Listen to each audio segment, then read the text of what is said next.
আল্লাহ পাক রব্বুল আলামিন পবিত্র কোরআনের এক আয়াতে বলেন, ওয়ালিয়ুনযিরু কওমাহুম, এর মর্ম হলো আলেমগণের কর্মজীবনের দায়িত্ব হলো জাতিকে জাহান্নামের ভয়াবহ শাস্তির ব্যাপারে সতর্ক করা। আলেমগণের দায়িত্ব শুধু নিজে নামাজ রোজা ইবাদত বন্দেগী করে সকল প্রকার গুনার কাছ থেকে বিরত থেকে জাহান্নাম থেকে নিজের জান বাঁচানো, এটা আলেমদের দায়িত্ব নয়।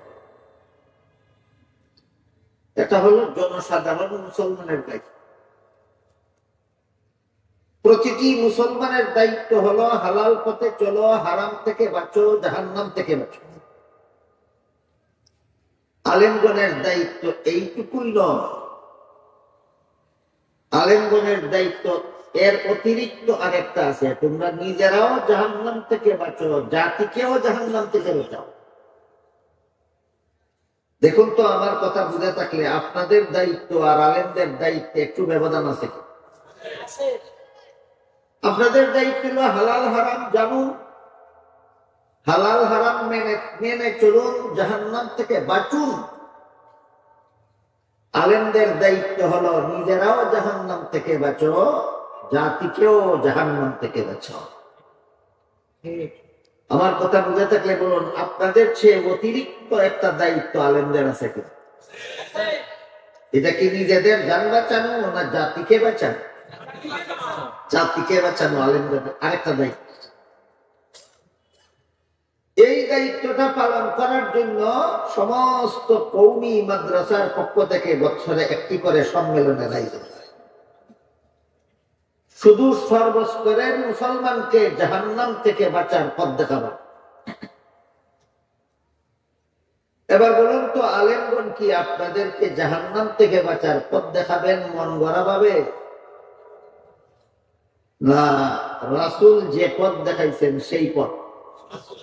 রাসূল যে পথ দেখাইছেন সেই। হাদিস শরীফে রাসূল বলেছেন, ওয়া ইন্নাল উলামা ওয়ারাসাতুল আম্বিয়া, আলেমগণ নবীগণের উত্তরাধিকারী। নবীগণের যেই কাজ ছিল আলেমগণের সেই কাজ। নবীগণের কাজ ছিল গোটা মানব জাতিকে জাহান্নাম থেকে বাঁচার পথ দেখাও। নবীর অবর্তমানে আলেমগণেরও দায়িত্ব গোটা জাতিকে জাহান্নাম থেকে বাঁচার পথ দেখাও। আমাদের নবী এই পথ গোটা জাতির জন্য জাহান্নাম থেকে বাঁচার সর্বমোট 4টা পথ প্রদর্শন করে গেছেন। বলে গেছেন, আমার উম্মতের জন্য জাহান্নাম থেকে বাঁচার 4টা পথ আছে, এছাড়া 5 নম্বর আর কোন পথ নাই। রাসূল কি বলেছেন? উম্মতের জন্য জাহান্নাম থেকে বাঁচার কয়টা পথ আছে, এছাড়া 5 নম্বর কোন পথ। এই কথাটা রাসূল যে হাদিসে বলেছেন, সেই হাদিসটা আমি আপনাদের সামনে তিলাওয়াত করছি। রাসূল বলেন, কুন আলিমান, তুমি আলেম হও, এটা তোমার জন্য জাহান্নাম থেকে বাঁচার 1 নম্বর পথ। আলেম হওয়াটা জাহান্নাম থেকে বাঁচার 1 নম্বর।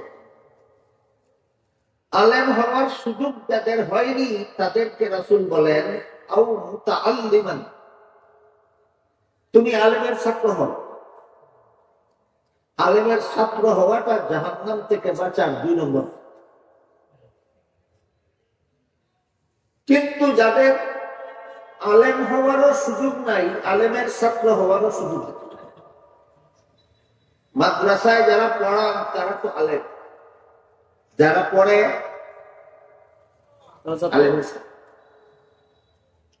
পড়ানেওয়ালা জাহান্নাম থেকে বাঁচার 1 নম্বর পথে আছে, পড়নেওয়ালা জাহান্নাম থেকে বাঁচার 2 নম্বর পথে আছে। আর যত মুসলমান সমাজে বাস করে, কেউ কৃষিকাজ নিয়ে জীবন কাটায়, কেউ ব্যবসা নিয়ে জীবন ভর ব্যবসা নিয়ে ব্যস্ত থাকে, কেউ চাকুরি নিয়ে ব্যস্ত থাকে, কেউ স্কুল কলেজের লেখাপড়া নিয়ে ব্যস্ত থাকে, এদের কেউ আলেমও না, আলেমের ছাত্রও না। আপনারা কি বলেন, এদের জাহান্নাম থেকে বাঁচার দরকার নেই?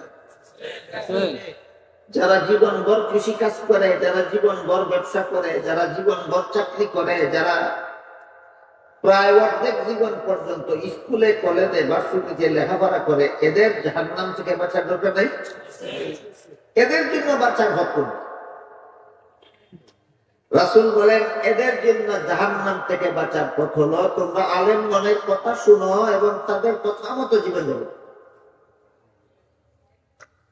যারা আলেম নন, আলেমের ছাত্রও নন, তাদের জন্য রাসূল বলেন তোমরা জাহান্নাম থেকে বাঁচার পথ হলো তোমাদের জন্য তোমরা আলেমগণের কথা মনোযোগে শুনো এবং তাদের কথা মতো জীবন যাপন করো। এটাই তোমাদের জন্য জাহান্নাম থেকে বাঁচার পথ। এই ৩ নম্বর পথটা সমাজের সর্বস্তরের মানুষকে দেখাবার জন্য মাদ্রাসার আলেমগণ এই সম্মেলনগুলির আয়োজন করে থাকে। আমার কথা বুঝে থাকলে অবশ্যই আপনারা বলতে পারবেন, মাদ্রাসার সম্মেলনগুলি মাদ্রাসার স্বার্থে না আলেমগণের স্বার্থে না ছাত্রগণের স্বার্থে না জনগণের স্বার্থে? এই কথা বলছে। মাদ্রাসার সম্মেলনগুলি জনগণের স্বার্থে,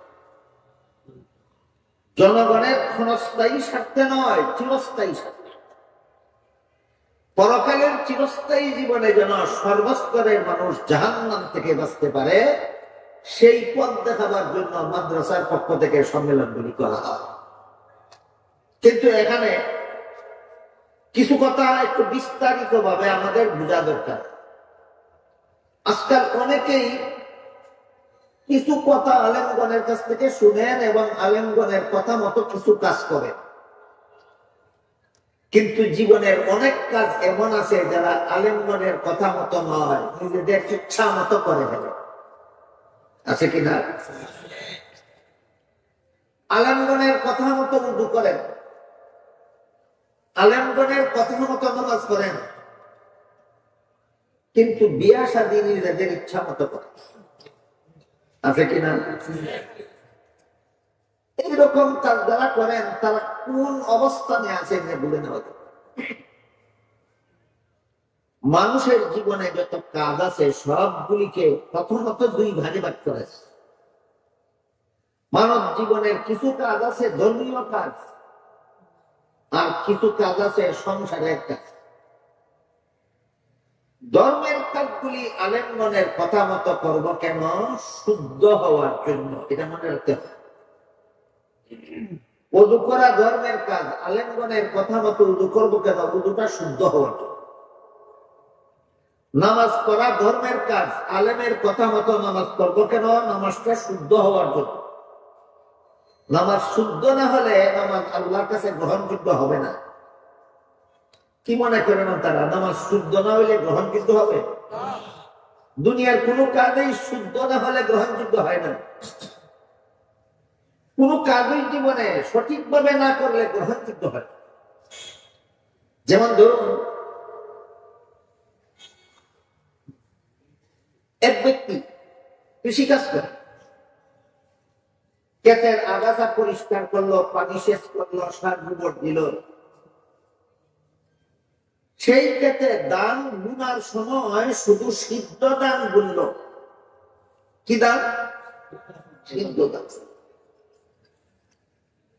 গৃহস্থিটা শুদ্ধ হইল না ভুল? ফলাফল একটা মাত্র ভুল করলো, ফলাফল দিল হবে কেন? আগাছা তো ঠিক মতোই পরিষ্কার করেছে, পানি তো ঠিক মতোই সেচ করেছে, সার গোবর তো ঠিক মতোই দিয়েছে, দান তো সময় মতেই গুনেছে, শুধু একটা ভুল করেছে, সিদ্ধ দান গুনেছে। এতে কি ফসল কিছু কম হবে? না, মোটেই হবে। কতটা ভুলের কারণে গৃহস্থ অশুদ্ধ? একটা ভুল। এই কথা আজকাল অনেক মানুষে বুঝতে চায় না, বুঝতে রাজি না। মনে করে আমি নিজেই বুদ্ধিমান, আমার 1-2টা ভুলই হইল, বাকি ভুলটা শুদ্ধ আছে। এত বুদ্ধিমান হওয়া ভালো। বেশি পণ্ডিত হওয়া ভালো না, যেখানে এই লোকটা ঠিক মতো আগাছা সাফ করেছে, এতে কোনো ভুল নাই, পরিমাণ মতো পানি শেষ করেছে, এতে কোনো ভুল নাই, পরিমাণ মতো সার গোবর দিয়েছে, এতে কোনো ভুল নাই, মৌসুম মতো দান বুনেছে, এতে কোনো ভুল নাই, শুধু একটা ভুল, দানটা শুদ্ধ দান বুনেছে, যে কারণে তার ফলাফল জিরো হতে বাধ্য। সবগুলি ভুলের কারণে না, একটা ভুলের কারণে। একটা ভুলের কারণে যদি আপনার গৃহস্থির ফলাফল জিরো হয়, তাহলে নামাজে একটা ভুল করলে কেমন হবে, ওযুতে একটা ভুল করলে কেমন হবে, হজে একটা ভুল করলে কেমন হবে। কাজেই ধর্মের কাজগুলি আমরা, রাসূল যে বলেছেন আলেমের কথা শুনো, মনোযোগে শুনো এবং আলেমের কথা মতো কাজগুলি করো। ধর্মের কাজগুলি আলেমের কথা মতো করবো কেন? শুদ্ধ হওয়ার জন্য। কারণ ধর্মের কোন কাজ কিভাবে করলে শুদ্ধ হয় আর কিভাবে করলে ভুল হয়, এটা আলেম ছাড়া কেউ জানে না। আমার কথা বুঝে থাকে, এবার বলুন তো, কোরআন তেলাওয়াত করাটা কি সংসারের কাজ না ধর্মের কাজ? আমারই বলুন, কিভাবে কোরআন তেলাওয়াত করলে শুদ্ধ হয় আর কিভাবে কোরআন তেলাওয়াত করলে ভুল হয় জানে কে? তাহলে আমার তেলাওয়াত যদি শুদ্ধ হতে চাই, তাহলে কার কথা মতো তেলাওয়াত করতে হবে? এইভাবে ধর্মের যত কাজ আছে সমস্ত কাজ আলেমদের কথা মতো করতে হবে, কাজগুলি শুদ্ধ হওয়া জন্য। ভুলে যাবেন না কোনদিন। ধর্মের সকল কাজ আলেমদের কথা মতো করতে হবে, কাজগুলি শুদ্ধ হওয়ার জন্য। শুদ্ধ না হলে নিরস্তি করে সিদ্ধদান বুনলে যেই ফসল, যেই ফল, কোন কাজ ধর্মের কোন কাজ অশুদ্ধ হলে সেই ফল। এবার আমরা বোঝার চেষ্টা করব, সংসারের কাজগুলি আলেমের কথা মতো করব।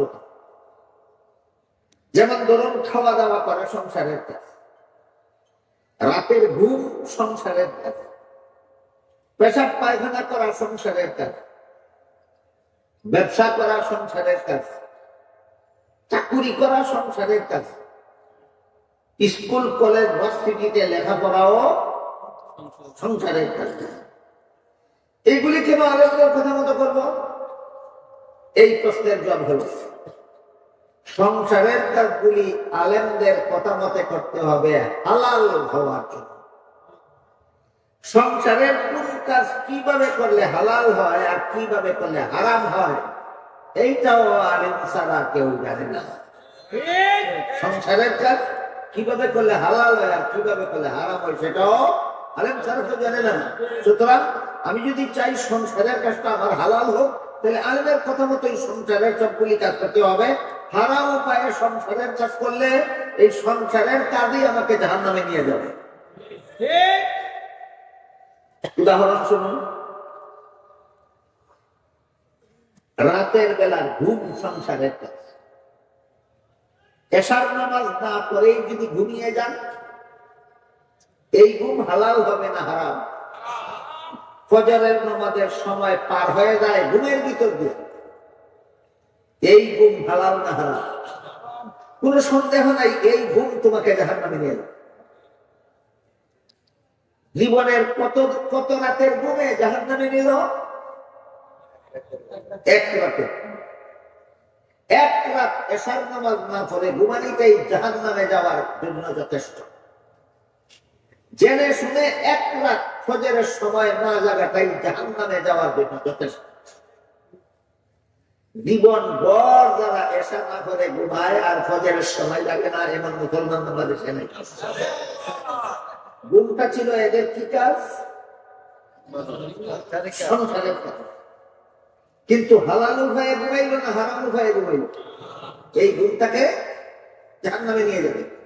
সুতরাং তুমি যদি চাও যে তোমার ঘুম যেন তোমাকে জাহান্নামে না নেয়, তাহলে ঘুমাতে হবে আলেমদের কথা মতো, জাগতে হবে আলেমদের কথা মতো। কাজেই সংসারের কাজগুলি আলেমদের কথা মতো করতে হবে কেন? হালাল হওয়ার জন্য। ধর্মের কাজগুলি আলেমদের কথা মতো করতে হবে কেন? শুদ্ধ হওয়ার জন্য। দুই কথা ক্লিয়ারলি বুঝলেন কিনা দেখো। ধর্মের কাজগুলি আলেমদের কথা মতো করবো কেন? শুদ্ধ হওয়ার জন্য। সংসারের কাজগুলি আলিমদের কথা মতো করবো কেন? আল্লাহ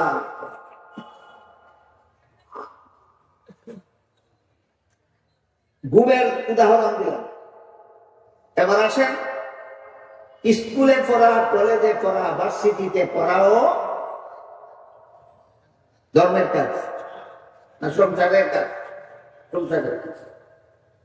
ঘুম যেমন একটা সংসারের কাজ, কিন্তু করতেই হবে। ঘুমের মতো সংসারের কাজটা করতেই হবে, না হলে জীবন রক্ষা হবে না। কি বলেন আপনারা? না ঘুমাইয়া কতদিন থাকতে পারবে? জীবন বাঁচাতে হলে খানা খেতেই হবে, জীবন বাঁচাতে হলে পেশাব পায়খানা করতেই হবে, জীবন বাঁচাতে হলে ঘুমাতেই হবে। ঠিক তেমনি ভাবে সংসার জীবন সফল করতে হলে স্কুল কলেজ ভার্সিটিতে পড়তেই হবে। সংসার জীবন সফল করতে হলে স্কুলে পড়তেই হবে, কলেজে পড়তেই হবে, ভার্সিটিতে পড়তেই হবে। কথাটা যদি কারো বুঝে না আসে তাহলে আর একটু খুলাসা করে। ধরুন সমস্ত মুসলমানেরা যদি মনে করে স্কুল কলেজের পড়া সংসারের কাজ, এটা কোনো ধর্মের কাজ নয়, আমরা কেউ স্কুলে পড়বো না, কলেজে পড়বো না, ভার্সিটিতে পড়বো। স্কুলের পড়া ধর্মের কাজ না হওয়ার কারণে, কলেজের পড়া ধর্মের কাজ না হওয়ার কারণে, ভার্সিটির পড়া ধর্মের কাজ না হওয়ার কারণে সব মুসলমান যদি স্কুল কলেজ ভার্সিটির লেখাপড়া ছেড়ে দেয়, মুসলমান সমাজে কোনো ডাক্তার তৈরি হবে? ডাক্তার তৈরি না হলে মুসলমান সমাজে কোনো রোগী থাকে না। এদের চিকিৎসা চলবে না, বিনা চিকিৎসায় মরবে, বিনা চিকিৎসায় মরবে। কাজেই প্রাণ বাঁচাবার জন্য যেমন খেতেই হয়, প্রাণ বাঁচাবার জন্য যেমন ঘুমাতে হয়, প্রাণ বাঁচাবার জন্য যেভাবে পেশাব পায়খানা করতেই হয়, ঠিক তেমনি ভাবে সংসার জীবনে বেঁচে থাকার জন্য স্কুল কলেজে পড়তেই হয়। এবার বুঝলেন কিনা? বুঝে থাকে বলুন, স্কুল কলেজের পড়াটা মুসলমানদের জন্য বেদরকারি। কেমন দরকারি? রাতের ঘুম যেমন দরকারি, খানা যেমন দরকারি, পেশাব করা যেমন দরকারি, পায়খানা করা যেমন দরকারি, ঠিক তেমনি ভাবে স্কুলের পড়া তেমন দরকারি, কলেজের পড়া তেমন দরকারি, ভার্সিটির পড়া তেমন দরকারি। আমি কি বিষয়টা আপনাদেরকে বোঝাতে পারলাম?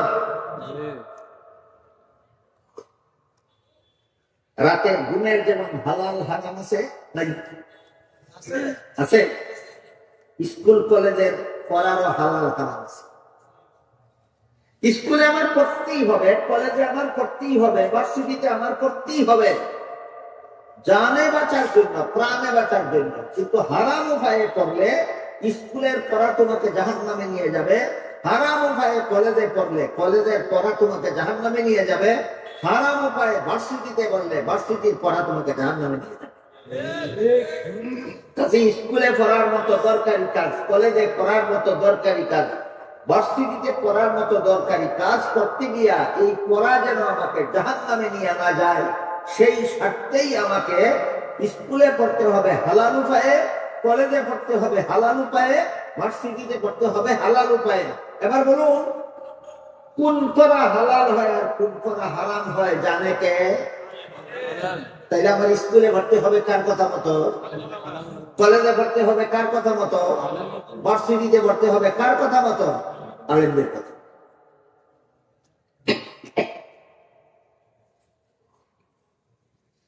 তাফসীরের কিতাবে লেখা আছে, দুই শর্ত সাপেক্ষে স্কুলের পড়া সওয়াবের কাজ, কলেজের পড়া সওয়াবের কাজ, ভার্সিটির পড়া সওয়াবের কাজ। কি বলছি আমি? গুনার কাজ না সওয়াবের কাজ? স্কুলের পড়াও সওয়াবের কাজ, কলেজের পড়াও সওয়াবের কাজ, ভার্সিটির পড়াও সওয়াবের কাজ, বিনা শর্তে। দুই শর্তে। এক নম্বর শর্ত হল, তুমি স্কুলে পড়লে অসুবিধা নাই, কলেজে পড়লে অসুবিধা নাই, ভার্সিটিতে পড়লে অসুবিধা নাই, কিন্তু তোমার স্মরণ থাকতে হবে তুমি মুসলমান। স্মরণ থাকতে হবে মুসলমান।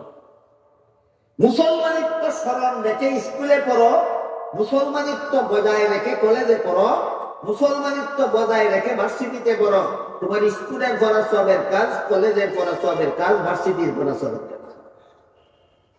এবার বলুন, 5 বেলার ফরজ নামাজ ছেড়ে দিলে মুসলমানিত্ব রক্ষা হয় না বিসর্জন হয়? কেন তোমার স্কুলের পড়া হালাল হবে?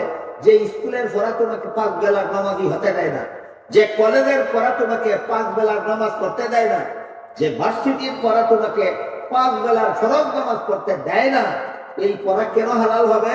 এমন পড়া যে পড়ার দ্বারা 5 বেলার নামাজই বানায় না, এমন পড়া পড়লে এই স্কুলের পড়াই তোমাকে জাহান্নামে নিয়ে যাবে, কলেজের পড়াই তোমাকে জাহান্নামে নিয়ে যাবে, ভার্সিটির পড়াই তোমাকে জাহান্নামে নিয়ে যাবে।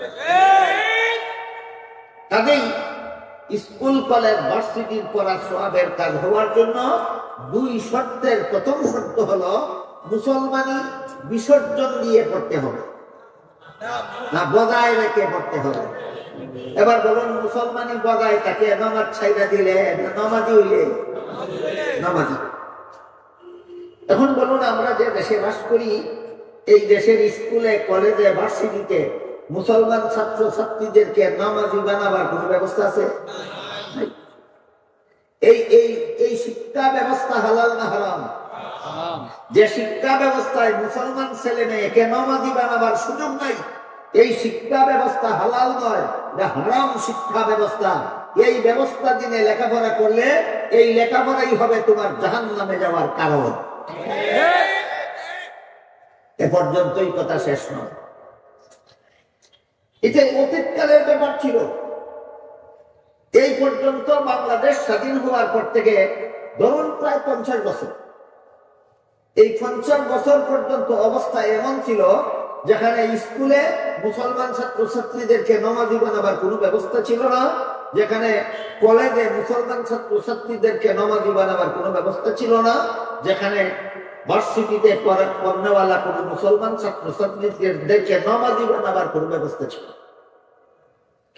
ইদানিং কয়েক বছর যাবৎ আরেক ধাপ অগ্রসর হয়েছে বাংলাদেশের শিক্ষা ব্যবস্থা। এই কয়েক ধাপ অগ্রসর বলতে কি বোঝায়? এখন শুধু স্কুল কলেজের ছাত্রকে বেনামাজি বানাবার পাঠ্য তালিকা নয়, এখন বাংলাদেশের স্কুল কলেজের মুসলমান ছাত্র ছাত্রীদেরকে নাস্তিক, বেঈমান, অসভ্য বানাবার পাঠ্য তালিকা প্রদান করা হচ্ছে।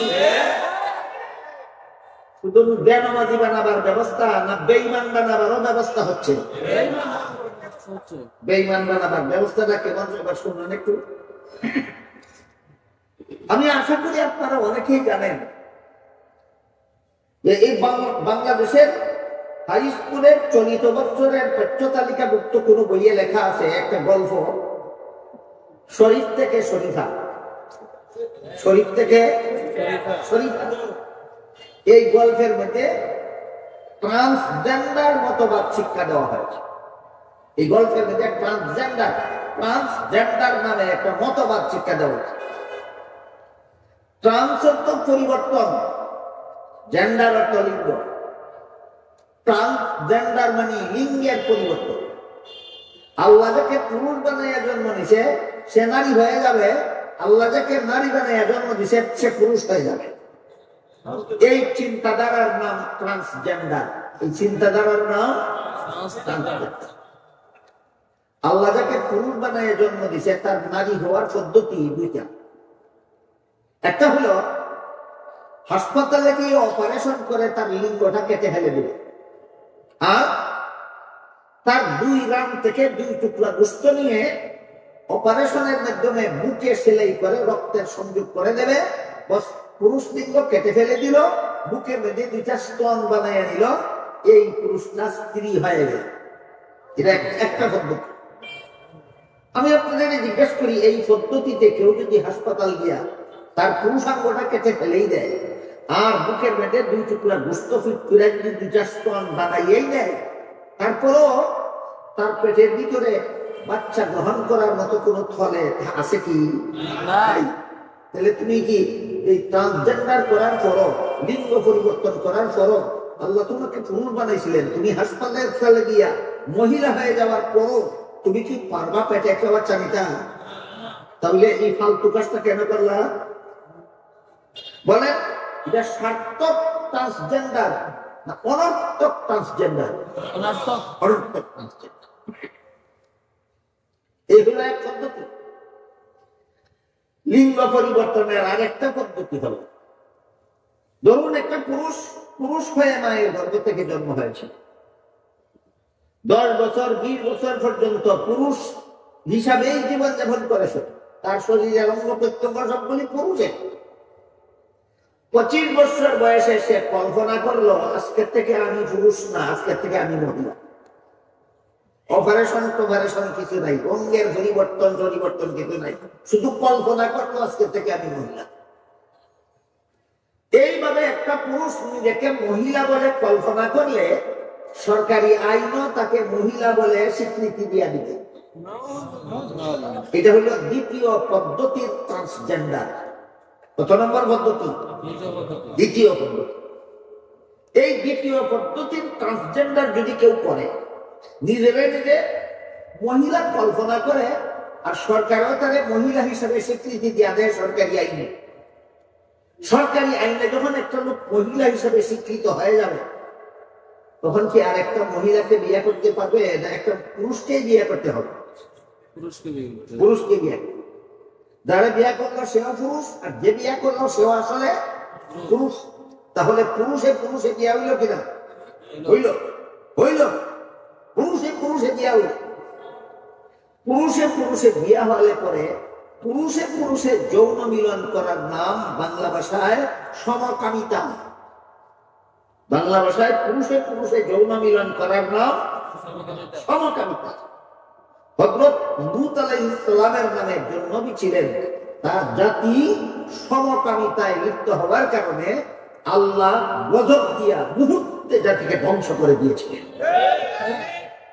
বাঙালি জাতিকে আল্লাহ নূহ আলাইহিস সালামের জাতির মতো গজব দিয়া ধ্বংস করে দেওয়ার মতো শিক্ষা ব্যবস্থা বাংলাদেশের স্কুলে চালু হওয়ার দ্বার প্রান্তে দাঁড়িয়ে আছে। এটা এমন একটা জঘন্যতম অসভ্য কাজ, যে অসভ্য কাজ কোন কুত্তাও করে। আপনাদের জীবনের অভিজ্ঞতা থেকে বলুন, কোন কুত্তা যদি যৌন মিলন করতে চায় আর একটা কুত্তার কাছে যায় না আরেকটা কুত্তির কাছে যায়? তাইলে পুরুষে যৌন মিলনের মতো অসভ্য কাজ কুত্তাও করে না। এত বড় জঘন্যতম কাজ মানুষের মধ্যে চালু করার শিক্ষা ব্যবস্থা আপনাদের দেশে চালু হতে যাচ্ছে। আপনাদের ভবিষ্যৎ সন্তানরা, ছেলে মেয়েরা যারা স্কুলে পড়বে আর এই পাঠ শিখবে, এই মতবাদ গ্রহণ করবে, এদের মনুষ্যত্ব বিসর্জিত হবে, এদের সততা বিসর্জিত হবে, এদের শালীনতা বিসর্জিত হবে। এরা পশু জানোয়ারের চেয়েও নিকৃষ্ট হয়ে যাবে। শেষ পর্যন্ত লূত আলাইহিস সালামের জাতির মতো আল্লাহর গজবে করে ধ্বংস হয়ে যাবে। আলেমরা তাদের দূরদৃষ্টিতে দেখতেছে। বলুন তো, সাগরে নিম্নচাপ ঊর্ধ্বচাপ সৃষ্টি হলে দেশের সমস্ত জনগণ দেখে না আবহাওয়া অফিসে যারা থাকে তারা দেখে? যারা দেখে বাংলাদেশের দিকে একটা ঘূর্ণিঝড় আসতেছে, এদের কোনো দায়িত্ব নাই? কি দায়িত্ব? সবাইকে সতর্ক করে দিবে ঘূর্ণিঝড় আসতেছে, সমুদ্র উপকূলে যারা বসবাস করো সমুদ্র উপকূল থেকে ছাড়ো, নিরাপদ আশ্রয় দেবো। যেভাবে আবহাওয়া অফিসে কর্মরত কর্মচারীদের দায়িত্ব হয় যখন দেখবে সাগর থেকে ঘূর্ণিঝড় আসতেছে সমস্ত দেশবাসীকে সতর্ক করা, ঠিক তেমনি ভাবে আলেম সমাজের দায়িত্ব যখন দেখবে যে ভবিষ্যতে এমন শিক্ষা ব্যবস্থা চালু হতে যাচ্ছে যে শিক্ষা ব্যবস্থায় লেখাপড়া করলে 17 কোটি মুসলমানের ছেলে মেয়ে মানুষ থেকে পশু নয়, পশুর থেকে নিকৃষ্টতম জঘন্যতম চরিত্রের অধিকারী হচ্ছে, যে জঘন্য চরিত্রের কারণে আল্লাহ তাদের ভবিষ্যৎকে গজব দিয়ে ধ্বংস করে দেবেন, তখন আলেমদের দায়িত্ব হলো চুপ করে থাকা, না জাতিকে সতর্ক করা। আমাদের দায়িত্ব আমরা পালন করে যাচ্ছি, এবার আপনাদের দায়িত্ব কিছু বাকি আছে। আপনাদের পর্যায়ক্রমে এই মুহূর্তে কয়েকটা দায়িত্ব আছে। 1 নম্বর দায়িত্ব হলো আপনি মুসলমান হন, হিন্দু হন, বৌদ্ধ হন, খ্রিস্টান হন, যা কিছু, শেষ পর্যন্ত মানুষ তো। বলুন, মুসলমানেরা মানুষ, হিন্দুরা মানুষ না? হিন্দুরা মানুষ, বৌদ্ধরা কি মানুষ না? বৌদ্ধরা মানুষ, ইহুদিরা কি মানুষ না? ইহুদি মানুষ, খ্রিস্টান কি মানুষ না? কমপক্ষে আপনি মানুষ তো, যে কোনো ধর্মের অনুসারী হন, আপনি মানুষ তো। পুরুষ পুরুষের সাথে মিলন করা মানুষের কাজ হবে দূরের কথা, হাইওয়ান জানোয়ারেরও কাজ নয়। পুরুষ পুরুষের সাথে মিলন করা মানুষের কাজ হবে দূরের কথা, কুকুরের কাজও নয়। কাজেই আলেমদের দায়িত্ব দেশের সর্বস্তরের মানুষকে, শুধু মুসলমানকে না, সর্বস্তরের মানুষকে, সর্বস্তরের মানুষকে সতর্ক করে দেওয়া। তোমাদের কলিজার টুকরা ছেলে মেয়েদেরকে এই এত বড় জঘন্যতম অসভ্য বানাবার শিক্ষা ব্যবস্থা চালু হচ্ছে, সময়টাকে তোমরা বজ্রকণ্ঠে একসাথে আওয়াজ তোলো। 17 কোটি বাংলাদেশের বাসিন্দা এই ট্রান্সজেন্ডার মতবাদ মানি না, মানি না, মানব না। আপনাদের প্রথম নম্বর দায়িত্ব, মানি না বলতে হবে, মানব না বলতে হবে, তা না হলে জাহান্নামে যেতেই হবে। বাংলাদেশের 17 কোটি বাসিন্দা একসাথে যদি বজ্রকণ্ঠ আওয়াজে বলে ট্রান্সজেন্ডার মতবাদ মানি না, মানি না, মানি না, মানব না, তাহলে তাদের টনক নড়বে যারা এই অসভ্য শিক্ষা ব্যবস্থা চালু করতে যাচ্ছে।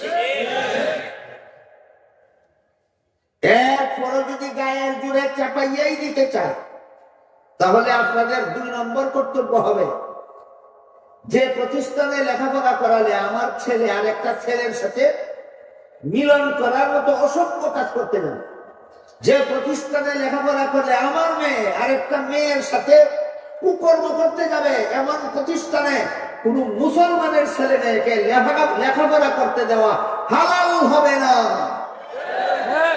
এমন প্রতিষ্ঠানে কোন মুসলমানের ছেলে মেয়েকে লেখাপড়া করতে দেওয়া হালাল হবে না। সময় থাকতে বলে দিলাম, তারপরে হারাম উভয়েই লেখাপড়া করাবেন। আপনার ছেলে মেয়ের লেখাপড়া আপনার ছেলে মেয়েকেও জাহান্নামে নিয়ে যাবে, মা বাবাকেও জাহান্নামে নিয়ে যাবে, শিক্ষকদেরকেও জাহান্নামে নিয়ে যাবে। বুঝতে হবে, আমার ছেলে মেয়েকে লেখাপড়া জাহান্নামে নিবে কেন? অসভ্য লেখাপড়া করতে গেলে কেন? এই ছেলে মেয়ের মা বাবাকে, ছেলে মেয়ের লেখাপড়া মা বাবাকে জাহান্নামে নিবে কেন? অসভ্য লেখাপড়া করতে দিলা কেন? শিক্ষকগণকে তার লেখাপড়া জাহান্নামে নিবে কেন? জাহান্নামে যাওয়ার মতো অসভ্য লেখাপড়া শিখাইলা কেন? আর যদি বলেন যে না, আমরা বজ্রকণ্ঠে আওয়াজ তোলার পরও যদি গায়ের জুড়েই আমাদের উপর এই অসভ্য শিক্ষা ব্যবস্থা চাপিয়ে দেওয়া হয়, তাহলে আমরা আমাদের ছেলে মেয়েদেরকে এমন অসভ্য ব্যবস্থায় লেখাপড়া করতে দেব না, তবুও জাহান্নাম থেকে রক্ষা। পরে যদি আইন করা হয় লেখাপড়া করতে দিতেই হবে, তখন তো আপনি আবার বাধ্য হয়ে গেলেন। এখন এমন আইন বাংলাদেশে চালু হয়নি।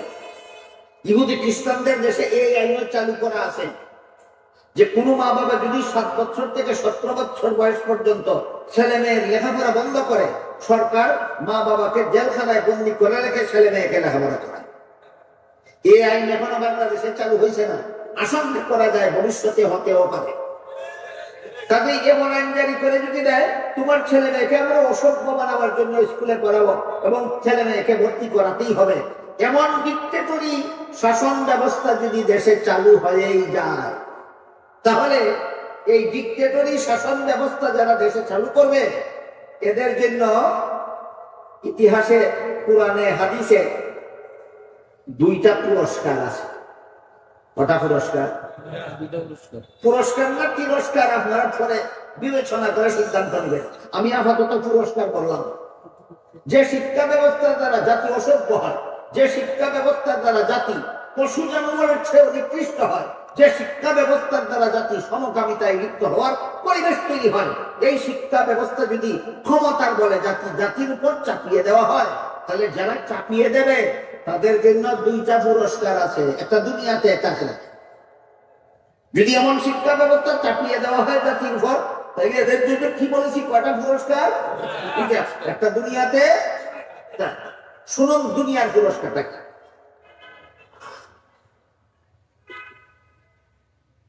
ইবলিস 80,000 বছর আল্লাহর ইবাদত করেছিল। কতদিন? তাফসীরে কুরতুবী শরীফে লেখা আছে ইবলিস 80,000 বছর আল্লাহর ইবাদত করেছিল।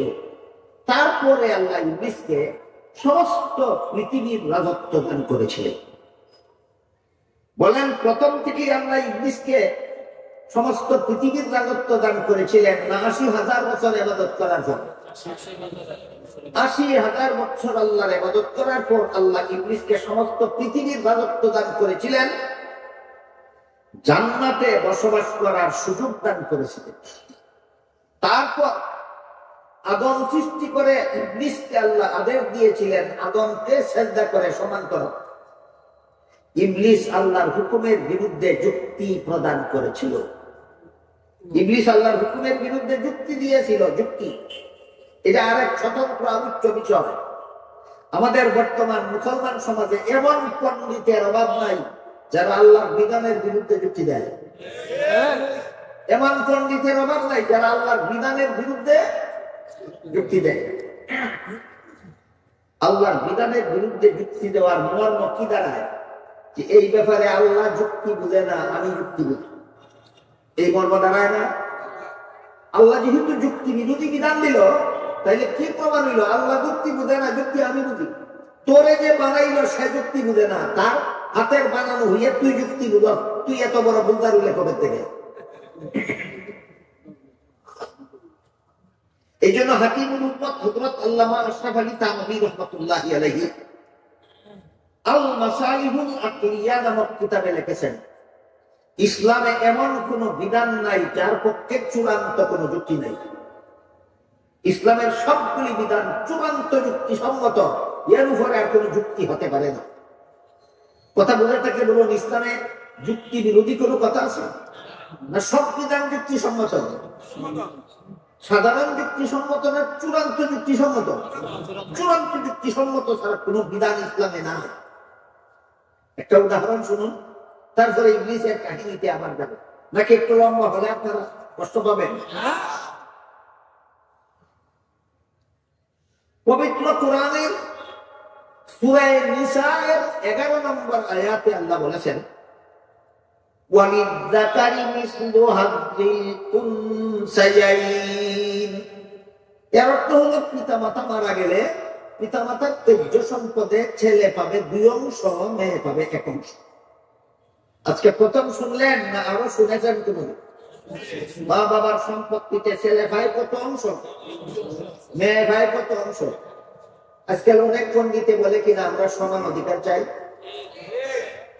কাজে ছেলেকে যা দেবো মেয়েকে তাই দেবো, বলে কিনা? বলে। তাহলে আল্লাহ এই হুকুমটা এদের দৃষ্টিতে যুক্তিসম্মত নয়। কি বলেন? যারা বলে আমরা সমান অধিকার চাই, ছেলেকে যা দিব মেয়েকে তাই দিব, এমন কথা যারা বলে, এদের এই বলার অনিবার্য পরিণতি কি দাঁড়ায়? যে আল্লাহ যুক্তি যুক্তি বুঝে না, যা মানে চাই তাই বিধান দেয়। এটা বোঝায় না? আমরা একটু আলোচনা করে দেখি, আল্লাহ যে বিধান দিল ছেলের 2 অংশ মেয়ের 1 অংশ, এর পক্ষে কোন যুক্তি আছে কিনা একটু বোঝার চেষ্টা করি। ইসলামের বিধানে ছেলের জীবনে খরচের খাত আছে 3টা। কটা? 1 নম্বর, সাবালক হওয়ার পর থেকে নিজের লালন পালনের দায়িত্ব ছেলের নিজেরই। 2 নম্বর, বিয়ে করার পর থেকে বউ ফেলার দায়িত্ব ছেলের বাবা না নিজেরই। 3 নম্বর, সন্তানাদি জন্ম হওয়ার পর থেকে সন্তান ফেলার দায়িত্ব ছেলের নিজের। তাহলে ছেলের জীবনে খরচের খাত আছে কটা? অংশ পাইছে 2টা, খরচ আছে 3টা, অংশ পাইছে 2টা। ভুলে যাবেন না, খরচ আছে 3টা। এবার আসেন মেয়ের জীবন। মেয়ের জীবনে খরচের কোনো খাত নেই। বিয়ের পূর্ব পর্যন্ত লালন পালনের দায়িত্ব বাবার, বিয়ের পর থেকে মরণ পর্যন্ত লালন পালনের দায়িত্ব স্বামীর। নিজেকে লালন পালনের দায়িত্ব মেয়ের নাই, স্বামীকে লালন পালনের দায়িত্ব নাই তার, নিজের সম্পদ ব্যয় করে সন্তান পালনের দায়িত্ব নাই তার। মেয়ের জীবনে খরচের খাত নাই, একটাও অংশ পাইছে একটা। এবার বলুন, 3 খরচলা 2 অংশ পাইলে বেশি পায় না নাই খরচলা 1 অংশ পাইলে যথেষ্ট বেশি পায়? আল্লাহর বিধানে যুক্তি নাই, না আল্লাহর বিধানের যুক্তি বোঝার যোগ্যতা পণ্ডিতের মাথায় নাই। এমন পণ্ডিত অভিশপ্ত পণ্ডিত। মাত্র একটা উদাহরণ দিলাম, বুঝলেন কিনা আল্লাহর বিধান কতটুকু অযৌক্তিক হয়? এটা বুঝলেন কিনা আল্লাহর বিধান কতটুকু অযৌক্তিক হয় না চূড়ান্ত যুক্তিসম্মত হয়? পণ্ডিতেরা এত কথা বুঝে না, শুধু বুঝে এক থেকে দুই বেশি, শুধু বুঝে। এদের মাথায় কি পরিমাণ জ্ঞান বুদ্ধি আছে এটা বুঝাবার জন্য আপনাদেরকে একটা গল্প বলি। একটা লোক ছিল গণ্ড মূর্খ, লেখাপড়া জানে না। তার ছেলেটাকে স্কুলে লেখাপড়া করতে দিয়েছে।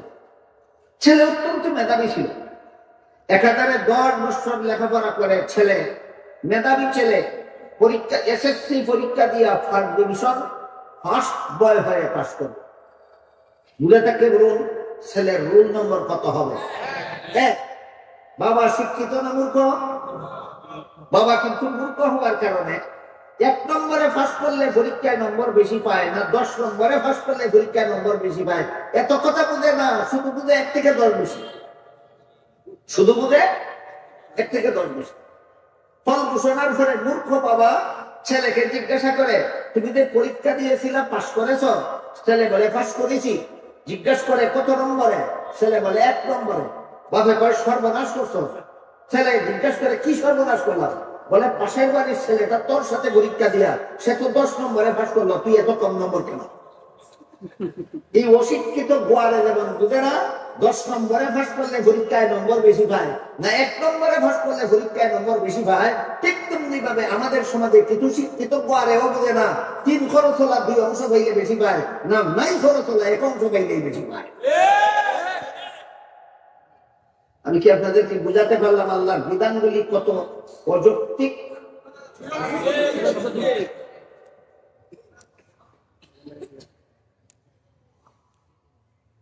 আরেকটা উদাহরণ দিব আল্লাহর বিধান কতটুকু অযৌক্তিক বুঝাবার জন্য। আল্লাহ রাব্বুল আলামিন সূরা আহজাবের 33 নম্বর আয়াতের শুরুতেই বলেন, وَقَرْنَ فِي بُيُوتِكُنَّ وَلَا تَبَرَّجْنَ تَبَرُّجَ الْجَاهِلِيَّةِ الْأُولَى। এর অর্থ হলো, হে মুসলমান মহিলারা, তোমরা বসবাসের ঘরে থাকো। কোথায়? কাদেরকে সম্বোধন করেছে? মুসলমান মহিলাদের। কোথায় থাকতে বলেছেন? বসবাসের ঘরে। কোন সূরার কত নম্বর আয়াতের শুরুতে? সূরা আহজাবের 33 নম্বর আয়াতের শুরুতে। এই বিধানটা অযৌক্তিক। আপনারা যদি যৌক্তিক বলেন তাহলে বলুন আপনাদের সমাজে এমন কোন পণ্ডিত আছে কিনা যেই পণ্ডিতেরা কয় পুরুষ যদি যখন তখন যেখানে সেখানে বুরকা ছাড়া পর্দা ছাড়া বিচরণ করতে পারে, মহিলারা বসবাসের ঘরে বন্দী থাকবে কেন? বলে কিনা? এরাই যুক্তি বেশি বুঝে, আল্লাহ যুক্তি বুঝে সুঝে দেয়। এই সমস্ত পণ্ডিতেরাই যুক্তি বেশি বুঝে না সৃষ্টিকর্তা বেশি বুঝে? তাইলে আল্লাহর বিধানে যুক্তি নাই, না আল্লাহর বিধানের যুক্তি বুঝার যোগ্যতা পণ্ডিতের মাথায় নাই। আমি আপনাদের একটু বুঝাতে পারি কিনা দেখি। আল্লাহ 2 ধরনের যুক্তির ভিত্তিতে মহিলাদেরকে বসবাসের ঘরে থাকতে বলছেন। কত প্রকার যুক্তি? 2 প্রকার যুক্তি। প্রথম প্রকার যুক্তি হলো, মহিলা যতক্ষণ পর্যন্ত বসবাসের ঘরে থাকবে ততক্ষণ পর্যন্ত ইফতিজিং এবং ধর্ষণের আশঙ্কা থাকবে। ইফতিজিং এবং ধর্ষণের আশঙ্কা থাকবে না। ইফতিজিং মহিলাদের ঘরের ভিতরে হয় না পথে ঘাটে হয়? ধর্ষণ মহিলাদের বসবাসের ঘরে হয় না পথে ঘাটে হয়? তাহলে বসবাসের ঘরটা হলো ইফতিজিং থেকে নিরাপদ, ধর্ষণ থেকে নিরাপদ। এক যুক্তি। 2 নম্বর যুক্তি, আল্লাহ মহিলাদের জীবনে এমন কিছু আলাদা দায়িত্ব দিয়েছেন যেগুলি দুনিয়ার কোন পুরুষকে দেন না। যেমন প্রতি মাসে মাসে মাসিক ঋতুস্রাবের ঝামেলা সহ্য করার দায়িত্ব একতরফা ভাবে আল্লাহ মহিলাদেরকে দিয়েছে। প্রতিটি সন্তানকে গর্ভে ধারণ করার দায়িত্ব আল্লাহ একতরফা ভাবে মহিলাদেরকে দিয়েছে। প্রতিটি সন্তান প্রসবের কষ্ট সহ্য করার দায়িত্ব আল্লাহ একচেটিয়া ভাবে মহিলাকে দিয়েছেন। প্রতিটি সন্তানকে স্তনের দুধ পান করাবার দায়িত্ব আল্লাহ একচেটিয়া ভাবে মহিলাকে দিয়েছে। আপাতত একটা দায়িত্ব। এই 4 দায়িত্বের কোন একটা দায়িত্ব দুনিয়ার কোন পুরুষ পালন করতে পারবে? একচেটিয়া মহিলাদের পালন করতে হবে। এবার বলুন, মাসিক ঋতুস্রাব চলাকালে মাঠে ময়দানে খেতে খামারে পুরুষের কাছে কাঠ মিলিয়ে কাজ করার সুবিধা, না বসবাসের ঘরে থাকা সুবিধা? সন্তান গর্ভে নিয়ে সড়কে মাটি কাটার সুবিধা, না বসবাসের ঘর সুবিধা? সন্তান প্রসবকালে সংসদ ভবন সুবিধা, না অফিস আদালত সুবিধা, না বসবাসের ঘর সুবিধা? সন্তানকে স্তনের দুধ পান করাবার সময় গাড়ির ড্রাইভিং সিট সুবিধা, না বসবাসের ঘর সুবিধা? সুতরাং আল্লাহ মহিলাদেরকে বলেছেন বসবাসের ঘরে থাকো। অযৌক্তিক না চূড়ান্ত যুক্তিসম্মত? আমার কথা বুঝা থাকতে বলুন, আল্লাহর বিধানে যুক্তি নাই, না পণ্ডিতের মাথায় যুক্তি বুঝার যোগ্যতা নাই? পণ্ডিত এত পণ্ডিত হইলে ইমান থাকে না, পাণ্ডিত্য সীমানার ভিতরে থাকতে। তো ইবলিসকে আল্লাহ যখন বলেছিলেন আদমকে সেজদা দিয়ে সম্মান করো, মূল কথা দিকে যাই। ইবলিসকে আল্লাহ যখন বলেছিলেন আদমকে সেজদা দিয়ে সম্মান করো, ইবলিস বলেছিল বিধানটা যুক্তিসম্মত নয়। এই দেখুন, আল্লাহর বিধানটা যুক্তিসম্মত নয় যারা বলে, এরা ইবলিসের শিষ্য সাদৃশ ছাড়া আর কিছু নয়। ইবলিস কি বলেছিল? আল্লাহর হুকুমটা যুক্তিসম্মত নয়। আল্লাহ জিজ্ঞেস করলেন কি যুক্তি? ইবলিস বলে, আল্লাহ জিজ্ঞেস করেছিলেন মালাকা আল্লাহ তাসজুদা ইজ আমারতুক ক্বালা আনা খায়রুম মিনহু খালাকতানি মিন নারিন ওয়া খালাকতাহু মিন তিন। আল্লাহ ইবলিসকে জিজ্ঞেস করলেন, ওরে ইবলিস, ফেরেশতাদের সাথে তোরেও তো আদেশ করলাম আদমকে সিজদা দিয়ে সম্মান করার জন্য, তুই করলি না কেন? ইবলিস বলে, আদম বানাইছো মাটি দিয়া যার মধ্যে অন্ধকার থাকে, ইবলিস বানাইছো আগুন দিয়া যার মধ্যে আলো থাকে। অন্ধকারের চেয়ে আলো ভালো, তাই মাটির তৈরি আদমের চেয়ে আগুনের তৈরি ইবলিস শ্রেষ্ঠ। শ্রেষ্ঠ হয়ে নিকৃষ্টকে সম্মান করার কোন যুক্তি নাই। খুব দুর্বল যুক্তি দিল না শক্তিশালী যুক্তি? শক্তিশালী যুক্তি।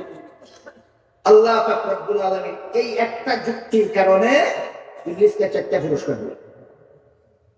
1 নম্বর, ৮০,০০০ বছরের ইবাদত ধ্বংস। পুরস্কার না তিরস্কার? 1 নম্বর, মনে আছে কথা? কতদিন ইবাদত করেছিল? আল্লাহর একটা বিধানের বিরুদ্ধে যুক্তি দিয়ে ইবলিসের 1 নম্বর পুরস্কার ৮০,০০০ বছরের ইবাদত ধ্বংস। 2 নম্বর, পৃথিবীর রাজত্ব ছিনিয়ে নেওয়া হলো। মনে আছে ইবলিস কোন দেশের রাজা ছিল? সমস্ত পৃথিবীর রাজা ছিল। তার প্রজাসাধারণ ছিল জিন্নাত। তার প্রজাসাধারণ ছিল জিন্নাত। ইবলিস যখন সমস্ত পৃথিবীতে রাজত্ব করে তখন দুনিয়াতে কোনো মানুষ ছিল না। আল্লাহ মানুষ জাতিকে তখন সৃষ্টি করেননি। সমস্ত পৃথিবীর রাজত্ব ইবলিসের হাত থেকে ছিনিয়ে নেওয়া হলো, জান্নাত থেকে বহিষ্কার করে দেওয়া হলো। 3 নম্বর পুরস্কার। সিরিয়াল বাই সিরিয়াল ইবলিসের পুরস্কার গুলি বলতে পারবেন না? পারবেন না? আবার বলুন। 1 নম্বর পুরস্কার ৮০,০০০ বছরের ইবাদত ধ্বংস। 2 নম্বর পুরস্কার পৃথিবীর রাজত্ব ছিনিয়ে নেওয়া হলো। 3 নম্বর পুরস্কার জান্নাত থেকে বহিষ্কার। 3 নম্বর পুরস্কার। 4 নম্বর পুরস্কারের বিবরণ দিয়ে আল্লাহ বলেন, উখরুজ ফাইন্নাকা রাজিম, তুই চিরকালের জন্য আল্লাহর দরবার থেকে বিতাড়িত, আল্লাহর রহমত থেকে বঞ্চিত। ইবলিসের এই কাহিনী কোরআনের শুরুতেও আল্লাহ বলেন, কোরআনের মধ্যেও আল্লাহ বলেন, কোরআনের শেষেও বলেন। বারবার বারবার বলেন কেন? একটা কথা শিক্ষা দেওয়ার জন্য, কিয়ামত পর্যন্ত হে আদম সন্তানেরা, তোমাদের মধ্যে যারা আল্লাহর বিধানের বিরুদ্ধে যুক্তি দিবে তাদের কপালেও 4 পুরস্কার থাকবে। তাদের কপালেও 4 পুরস্কার থাকবে। বর্তমানে দুনিয়ার কোন মানুষ ইবলিসের নাম শুনলে ধন্যবাদ দেয় না থুক দেয়? ঠিক তেমনি ভাবে আল্লাহর বিধানের বিরুদ্ধে যুক্তি দিয়া যারা খোদা দ্রোহিতামূলক ব্যবস্থা জনগণের মাথায় চাপাইয়া দিবে এদের দুনিয়ার পুরস্কার হইল কিয়ামত পর্যন্ত দুনিয়ার মানুষ তোমাদের নাম শুনলে ইংলিশের মতো থুক দিবে। মাত্র ইংলিশের কথা কইলাম, আর বিটটা কইল কারবালার প্রান্তরে ইমাম হুসাইন রাদিয়াল্লাহু আনহুকে শহীদ করলো কার বাহিনী? ইমাম হুসাইন গদি পাইলেন না শহীদ হইলেন? ইয়াজিদ শহীদ হইল না গদি হইল? গদি। আজ পর্যন্ত ইয়াজিদ গদিতে বসা আছে। চেয়ারের জায়গায় রয়েছে, মেন তলে গেছে মাটির তলায়। চেয়ার আছে চেয়ারের জায়গায়, মেন চলে গেছে মাটির তলায়। আর ফেরাউনের চেয়ার মিশরে রয়ে গেছিল, মেন চলে গেছিল লোহিত সাগরের তলায়। কাহিনী জানা নাই আপনাদের? কাহিনী জানা আছে তো? ফেরাউন প্রথম নম্বর শক্তিশালী ক্ষমতা, রাষ্ট্রীয় ক্ষমতার অধিকারী ছিল ইবলিস। 2 নম্বর রাষ্ট্রীয় ক্ষমতার বেশি শক্তিশালী রাষ্ট্রীয় ক্ষমতার অধিকারী ছিল ফেরাউন। একটানা 400 বছর ফেরাউন মিশরের শাসন ক্ষমতা কামড়ে ধরে রেখেছিল। বুঝা থাকে বলুন, মিশরের শাসন ক্ষমতা ফেরাউন কামড় দিয়ে ধরে রেখেছিল কতদিন?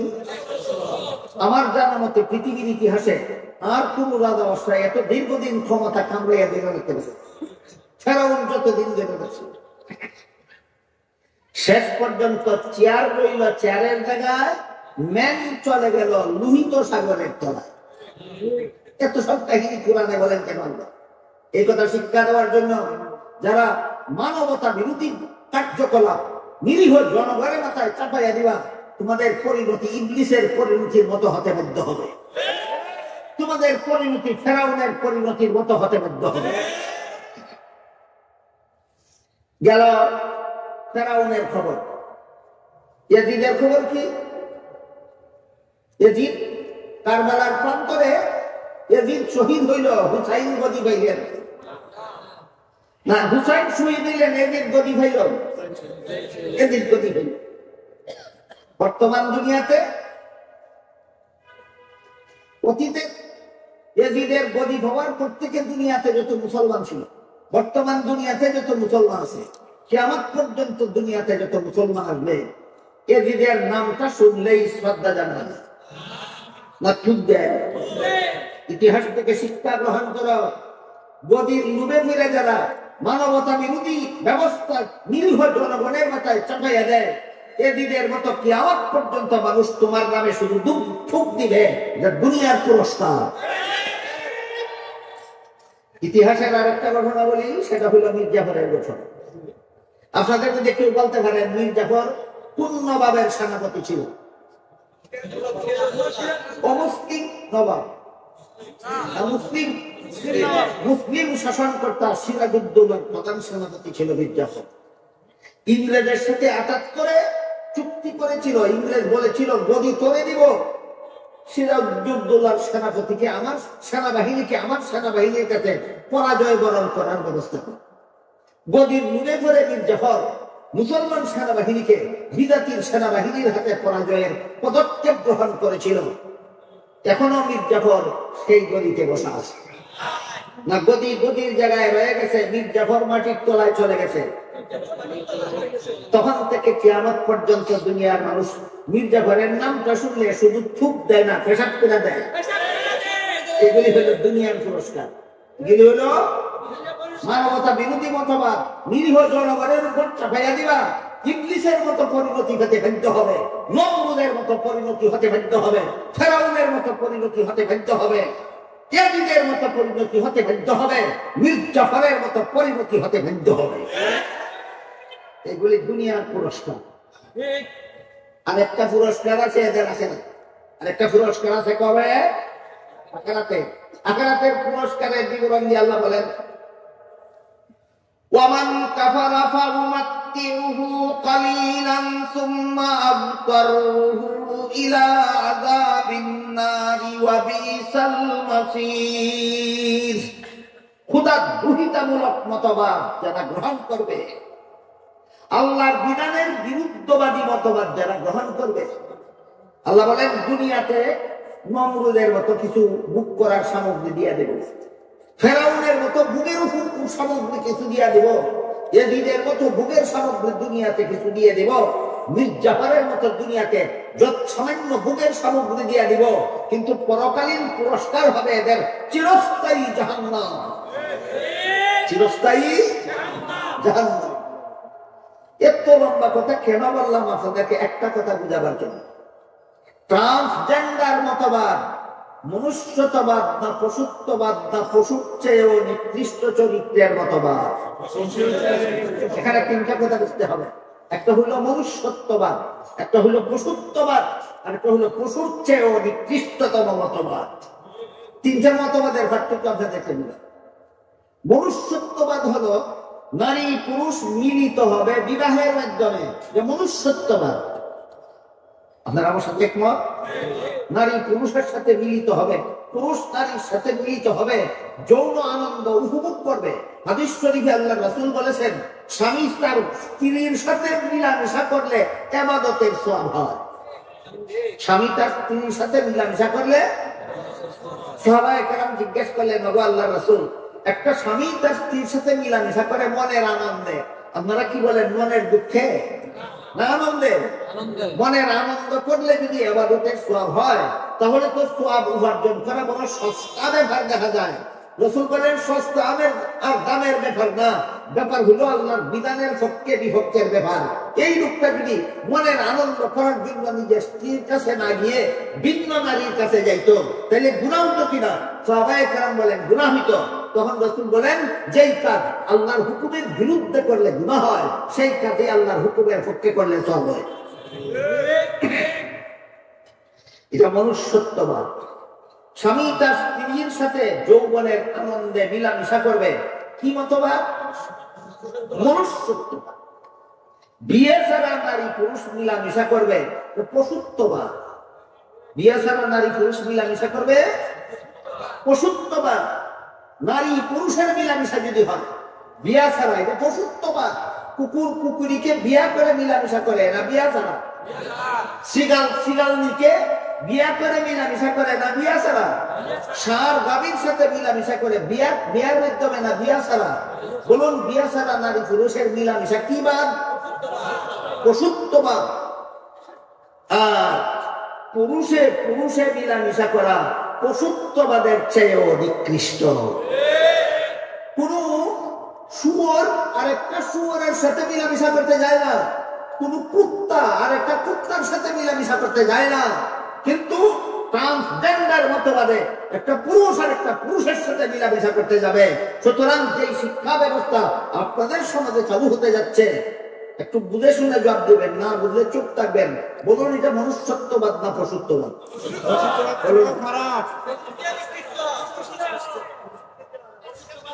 তিনটা মতবাদ আপনাদেরকে আমি বুঝাতে ব্যক্ত হলাম, আবার বুঝাই। নারী পুরুষ বিয়ার মাধ্যমে মিলামিশা করবে, এটার নাম মনুষ্যত্ববাদ। বিয়ে ছাড়া নারী পুরুষ মিলামিশা করবে, এর নাম পশুত্ববাদ। আর পুরুষ পুরুষের সাথে মহিলা মহিলার সাথে যৌন মিলন করতে যাবে, পশুত্ববাদের চেয়েও নিকৃষ্ট। এবার বলুন, ট্রান্সজেন্ডারবাদ কি বাদ? পশুত্বের চেয়েও নিকৃষ্ট মতবাদ।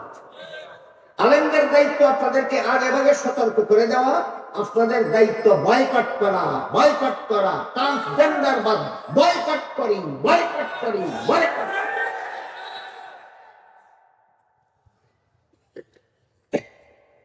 দেখি পিছনের কথা মনে আছে কি?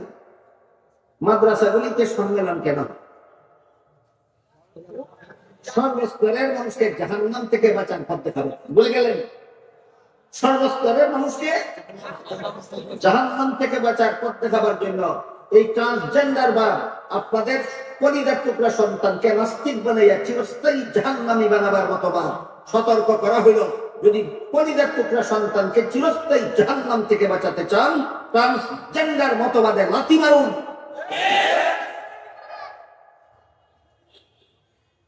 আমরা মানি না মানি না, ছত্রপতি মুসলমান একসাথে মানি না বললে যদি গায়ের জুড়ে চাপাইয়েই দেয়, তাহলে ইতিহাস থেকে যেন শিক্ষা গ্রহণ করে।